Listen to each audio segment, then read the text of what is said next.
രാവിലെ ഒരു 8:30 alarm set ചെയ്ത് ഈ ബിൽഡിങ്ങിലുള്ള സകലമാന മനുഷ്യരെ എണീപ്പിച്ചിട്ട് 9:30 ആയപ്പോൾ കറക്റ്റായിട്ട് ഞാൻ എണീറ്റ്.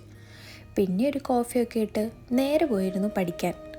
ആദ്യം ചെയ്തത് നമ്മുടെ സ്ലൈഡ്സൊക്കെ കറക്റ്റ് അല്ലേ എന്ന് ചെക്ക് ചെയ്തതാണ്. എനിക്കിന്നൊരു പ്രസൻറ്റേഷനുണ്ട്. നമ്മുടെ ഡയബറ്റീസ് അല്ലേ, ഷുഗർ, അത് കോസ് ചെയ്യുന്ന വഴി പഠിക്കാനുള്ള ഒരു ചെറിയ പ്രസൻറ്റേഷൻ. പ്രിപ്പറേഷനാണല്ലോ ഏറ്റവും വലിയ ഇമ്പോർട്ടൻറ്റ്. അതുകൊണ്ട് കഴിഞ്ഞ ഒരാഴ്ചയായിട്ട് ഇത് തന്നെയാണ് ഇവിടെ പരിപാടി. എനിക്ക് കൈയും കൊണ്ട് അങ്ങോട്ടും ഇങ്ങോട്ടും കഥകളി കാണിച്ചില്ലൊന്നും എക്സ്പ്രസ് ചെയ്യാൻ പറ്റത്തില്ലെന്നാണ് എൻ്റെ തന്നെ ഒരു വിചാരം. അങ്ങനെ നേരെ ഇരുന്ന് പഠിപ്പിക്കാൻ തുടങ്ങി നമ്മുടെ ഭിത്തീനെ തന്നെ. വേറെ ആരും ഇല്ലല്ലോ. ഇപ്പോൾ എൻ്റെ ഭിത്തിക്ക് ഇത് കേട്ട് അതിൻ്റെ ചെവി വരെ തഴമ്പിച്ച ലക്ഷണം. ഭിത്തി നിനക്ക് ഷുഗർ ഉണ്ടോയെന്ന് ചോദിച്ചാൽ ചിലപ്പോൾ എൻ്റെ ഭിത്തി അതിപ്പോൾ സമ്മതിച്ചു പോകും.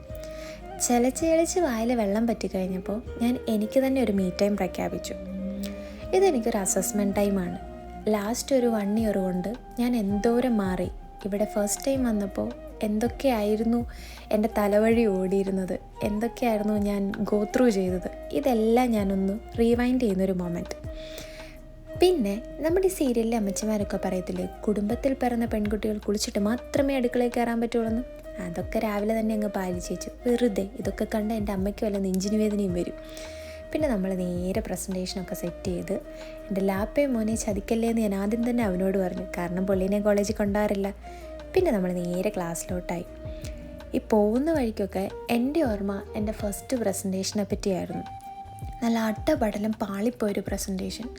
അത് 1 വർഷം മുമ്പായിരുന്നു എന്ന് ആലോചിക്കുമ്പോൾ ഇപ്പോഴും എനിക്കത് അക്സെപ്റ്റ് പോലും ചെയ്യാൻ പറ്റാത്തൊരു കാര്യമാണ്. എത്ര വട്ടം നല്ല സമയമൊക്കെ പോകുന്നത്. ആ പ്രസൻറ്റേഷൻ എന്ന് പറഞ്ഞാൽ എനിക്ക് ക്ലാസ്സിന് മുന്നിൽ പോയി നിന്നത് ഓർമ്മയുണ്ട്. ഞാനൊരു കാലങ്ങ് എടുത്ത് കുത്തിക്കഴിഞ്ഞപ്പോൾ പിന്നെ എനിക്ക് ഫെവിക്വിക്ക് വെച്ച് ഒട്ടിച്ച അവസ്ഥയായിരുന്നു. വിറച്ചിട്ട് എനിക്ക് അനങ്ങാൻ പാടില്ല. ഞാൻ പറയുന്നത് വിറയ്ക്കുന്നു, എൻ്റെ കൈ വിറയ്ക്കുന്നു, എന്തിന് ഞാനിട്ടിരുന്ന ജീൻസ് വരെ വിറയ്ക്കുന്നു.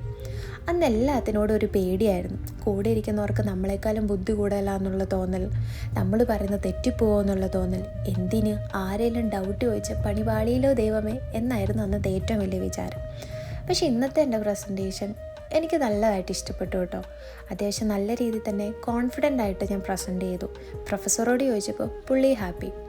എന്തുകൊണ്ടോ എനിക്ക് ഇന്നത്തെ ആ ഒരു പ്രസൻറ്റേഷൻ കൊണ്ട് ഒത്തിരി സന്തോഷം തോന്നി.